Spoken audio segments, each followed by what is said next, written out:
नमस्कार दोस्तों, Herald online classes में आपका स्वागत है। आज मैं अग्निवीर, वायुसेना, थल सेना और नौसेना। वायुसेना में जो विज्ञान और गैर विज्ञान दोनों विद्यार्थियों में इंग्लिश से कुछ प्रश्न पूछे जाते हैं जिसमें 20 क्वेश्चन होते हैं। नौसेना में भी आते हैं, लेकिन मेरे लिए जो मेरा है कि वायुसेना को सिलेबस को टारगेट करते हुए आज एक और आपसे प्रैक्टिस सेट करवा रहा हूँ। इस प्रैक्टिस सेट में जो पहला क्वेश्चन है कि he commanded me as if he was my husband. अब देखिए, इस सेंटेंस में एक आपको कॉमन एरर निकालना है। मतलब जो सेंटेंस को चार भागों में बांटा गया है, उस चार भागों में कहीं ना कहीं कुछ गलतियां हैं। उस गलती को आपको निकालने की कोशिश कीजिए। अब जो गलती इसके अंदर है कि he commanded me as if जो होता है ना, वह एक कल्पना वाला है। जैसे एज इफ ही, तो यहाँ हमेशा प्लूरल वर्ब का प्रयोग होता है। मतलब जब भी सेंटेंस को लेंगे, जैसे यहाँ जो है, तो यहाँ प्लूरल यूज होगा। ठीक है ना। तो इसलिए he commanded me as if he were my husband, मतलब कि है नहीं, लेकिन जैसे कि होता है ना कि रोब दिखाता है कि वो मेरा हस्बैंड भी है। तो इसलिए आप ध्यान रखिए कि जब भी कुछ इफ आई वेयर वर्ब, मतलब कि आई के साथ भी वर्ब का प्रयोग किया जाता है, क्योंकि वो कल्पना मतलब यदि मैं पक्षी होता, तो ध्यान रखिए इस ढंग से जो भी क्वेश्चन आएगा कि जब एज इफ आ जाए तो आपको पूरी तरह से याद रखना है कि यहाँ वर्ब जो होगा प्लूरल होगा। और इस ढंग से इसमें जो आपका दूसरा में गलती है। नेक्स्ट क्वेश्चन देखिए, select the correct alternative out of the four. आपको फिल इन द ब्लैंक्स। अब आई डू नॉट एग्री। अब एग्री एक के साथ जो अगर प्रीपोजिशन लगाते हैं तो फ्रेजर वर्ब कहलाता है। जैसे to, of, with and of है। तो एग्री विथ किसी बात को सही या उचित मानना कहा जाता है। लेकिन जैसे I do not agree with experiment on animals, तो इसके लिए इसी ढंग से एग्री टू का मतलब होता है कि सहमत होकर निर्णय लेना। जैसे they agree to meet again the following days. Agree on का मतलब can be agree on the price, मतलब इस ढंग से तीन। लेकिन यहाँ जो सही आंसर होगा वह एग्री विथ होगा। इस ढंग से मैं आपको पहले भी फ्रेजर पार्ट वन के नाम से कुछ इंपॉर्टेंट आपको फ्रेजर वर्ब दिया था, और आज भी मेरा एक डाउनलोड कर रहा हूँ, उसको आप पढ़िएगा ताकि सारे जो इंपॉर्टेंट फ्रेजर वर्ब है वो आपको ध्यान में आ जाएगा। नेक्स्ट फिर वही चीज है कि he from the crowd because of his height. अब देखिए स्टैंड, यहाँ की चीज पास्ट टेंस का सेंटेंस, इसलिए स्टैंड का स्टूड लिखा गया है। बाकी जो सही शब्द है वह आपका है स्टैंड है। तो स्टैंड अगर आएगा तो यहाँ देखिए स्टैंड आउट का मतलब होता है कि अलग दिखना। मतलब he stand out from the crowd because of, मतलब उसकी इतनी ऊंचाई है कि औरों से अलग दिखता है। स्टैंड अप सामना करना, उठ जाना। और स्टैंड बाई मतलब समर्थन करना या उपस्थित होना। ठीक है, तो इसमें आपको पहला उत्तर सही होगा। Select the word similar in the meaning of the brittle. Brit मतलब होता है भंगुर, तुरंत टूटने वाला। इसीलिए इसका जो सिमिलर वर्ड जो है फ्रेजाइल कहते हैं इसको। और जनरली फ्रेजाइल का मतलब भंगुर हो गया। ड्राई का मतलब सूखा होता है। रिस्की मतलब होता है कि जो अपना जो जोखिम लेते हैं सो। और डिमोलिश का मतलब होता है गिराना होता है। जैसे किसी मकान को गिरा दिया जाता है तो डिमोलिश मतलब खत्म कर देना रहता है। तो आपका यहाँ सही आंसर पहला होगा। डोसाइल का अपोजिट आपको देखना है। डोसाइल एडजेक्टिव है जिसका अर्थ होता है आज्ञाधीन, विनीत या आज्ञापरायण। इसका कि जो आज्ञा जो नहीं मानता उसको जिद्दी कहा जाता है। तो यहाँ विलफुल होगा, जिद्दी या हटीला को होगा। नेक्स्ट, ड्रा ए ब्लैंक एक इडियम्स फ्रेज है। ड्रा ए ब्लैंक मतलब असफल होना, to fail, to get result, इसका ये अर्थ होता है। तो इसलिए इसका जो आंसर हो जाएगा आपको टू बी अनसक्सेसफुल हो जाएगा।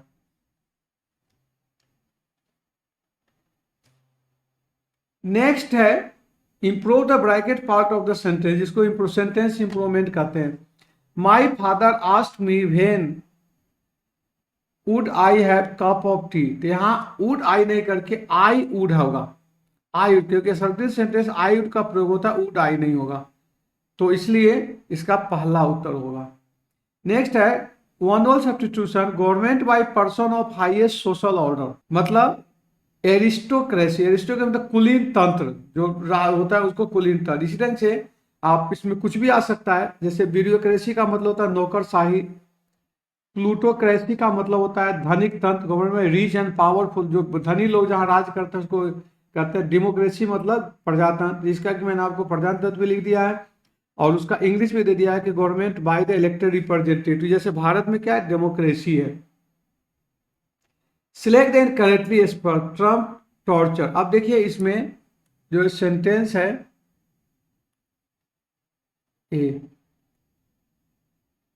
ए स्पेलिंग गलत है, टॉर्चर का स्पेलिंग होता है TORTURE और इसका मतलब होता है अत्याचार करना, इन्फ्लिक्शन ऑफ पेन।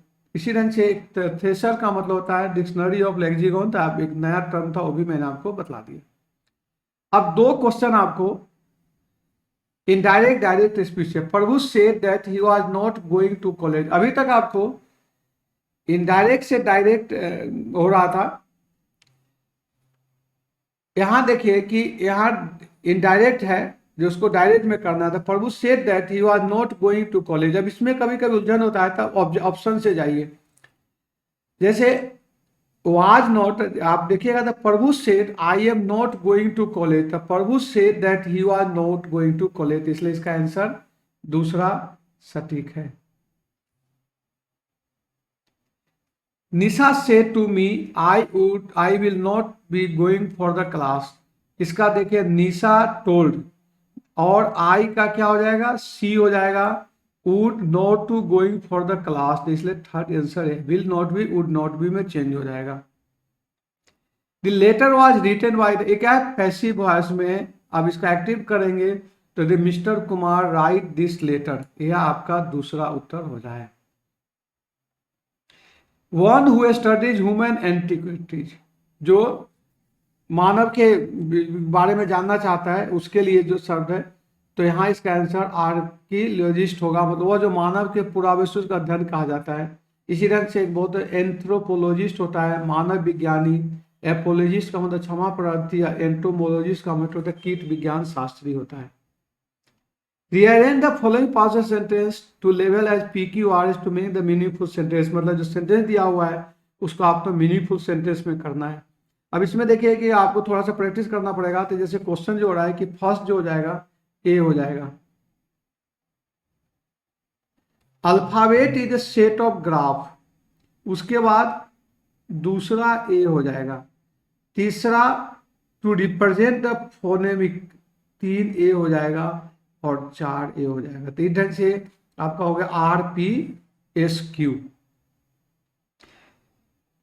एक सेंटेंस इंप्रूवमेंट का एक और क्वेश्चन दिया है कि select the alternative which will improve the bracket part of the sentence in case no improvement, select no improvement. अब मेडिटेशन हैपन, अब देखिए यहाँ मेडिटेशन है सिंगुलर नाउन है, इसलिए सिंगुलर वर्ब का प्रयोग होगा, अतः यह होगा मेडिटेशन हैज बीन, मतलब इसका दूसरा उत्तर हो गया। नेक्स्ट आपको 5 पैसेज से क्वेश्चन है, पैसेज को आप पढ़ने की कोशिश कीजिए। जैसे मैं बार बार आपको बता रहा हूँ कि पैसेज को 1 से 2 बार पढ़िए, इससे आपको 2-3 फायदा होगा, अंडरस्टैंडिंग कैपेसिटी बढ़ेगा। उसके अलावा आपको धीरे धीरे वर्ड मीनिंग का भी स्टॉक अच्छा हो जाएगा और आपके लिए सही रहेगा। अब इस सेंटेंस को पढ़ें, history plays a key role in helping the current generation to know where they came from, it also helps us to understand the transformation that the society has gone through. We all know that change is a constant thing that takes place every now and then. History plays a very crucial role when it comes to making the comparison. For example, historians help us to understand very small things may lead to the big disaster. The best example of being the cause of the First and Second World Wars. The current generation tends to gain more information about their past culture. By knowing your culture, you are placed at a better position to preserving it. History is such an important subject and plays a very vital role when it comes to shaping our society. History is the study of past events. We refer to the past when comparing it with the present times and deduce the change that have been taken place. This is the easiest way to make comparison on timely basis. Why is history such important subject to study? ऊपर के sentence में देखिए transformation, देखिए यहां जो sentence है यहाँ देखिए ये जो understand the transformation of the society through play very, ये देखिए यहाँ से आ रहा है सेंटेंस, इसका अर्थ निकल रहा है ना। तो क्या हो गया, history helps plays a crucial, मतलब व्हाई हिस्ट्री सच इंपॉर्टेंट, यहाँ से इसका आंसर आ गया, मतलब कि 16 के आंसर आप देखेंगे तो यहाँ से आ रहा है कि plays role. Next question, how is history beneficial to current generation, history से अपना क्या सीखते हैं, आगे क्या घटना घटी उसी गलती अपना नहीं हो, इसके लिए अपना सबसे ज्यादा हिस्ट्री पर रोल करते हैं। तो इसीलिए लिखा हुआ है it helps us to know where they came from, या आपका कहाँ से आया, कैसे आपका डेवलपमेंट हुआ, आपके जनरेशन पूर्वज कैसे थे, इससे के बारे में डिस्कवरी किया जाता है। History is the study of, इससे आपको नीचे बहुत बजाबते लिखा हुआ है, अगर आप देखेंगे history is the study of past event, यहां देखिए, तो इसलिए पास्ट के बारे में बतलाता है। Next, what is the role of historians, historians understand the small things lead to the big disaster, मतलब इसी के आधार पर देखते हैं कि छोटी छोटी चीज से अपने को, देखिए यहाँ लिखा हुआ very vital becomes the shaping of the society, history study of, यहां से इसका अर्थ निकल रहा है। और लास्ट है which is the statement, by knowing our culture we can understand our culture also, by knowing our culture we can add more it, by knowing our culture we can better preserve it, सबसे सही answer इसका ही होगा, किसके आधार पर अपना कैसे अभी जी सकते हैं, हिस्ट्री के आधार पर वह कर सकते हैं। इस ढंग से जो एक मतलब एयरफोर्स के ख्याल के को टारगेट बनाते हुए मैंने आपको 20 क्वेश्चन का प्रैक्टिस दे रहा हूँ, आप इसको दोबारा करेंगे, अगर कहीं डाउट होगा तो ज़रूर आप मुझे यूट्यूब चैनल पर या टेलीग्राम चैनल पर या मेरे हेराल्ड ऑनलाइन ऐप पर कहीं भी कमेंट बॉक्स में जाके कमेंट करके जरूर सूचित करेंगे, अच्छा लगेगा। आने वाले दिन में आपके लिए जनरल कॉम्पिटिटिव एग्जाम के लिए एक नए सिरे से एक स्टैंडर्ड नोट्स आपके लिए बना रहा हूं, जो कि खास के पूरे सेंटेक्स सब्जेक्ट पर एग्रीमेंट के बारे में आपको जानकारी देगा। इंतजार कीजिए, अगले 1-2 दिन में आपको एक धमाकेदार इंग्लिश पैटर्न के साथ आपके साथ उपस्थित होऊंगा। फिलहाल जो आपका 20 क्वेश्चन का प्रैक्टिस सेट है, जब तक वायुसेना की एग्जाम नहीं होगी तब तक मैं आपको कंटिन्यू चलते रहेगा। आशा करता हूँ कि आप लाभान्वित होंगे। ओके, जय हिंद, जय भारत।